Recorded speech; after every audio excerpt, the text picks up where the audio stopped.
نحن ننظر للعالم برا، ننظر لأمريكا أكبر دولة في العالم، ما يمنع العالم كله. عمرنا ما سمعنا الأمريكان يهتفوا لحكامهم ولا يصفقوا عند وجوههم ولا يزاعقوا ويتعايطوا ويطايحوا تحت أقدامهم، عمرنا ما رأينا.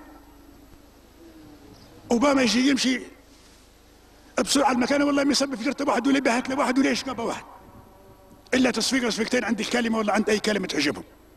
لكن نحن لا، لازم نذب وشيرته فجرته وقدامه في أي مناسبة، حتى لما يتكلم نعطوش فرصة. وهذه قضية مزعجة، قضية مزعجة. لابد فعلا نحن نخلق الطغاة، نحن لأنك تزور له شخصيته ويشعر بأن إنسان مش طبيعي وإنسان مش عادي، ويتحول مع الزمن إلى إنسان مش عادي.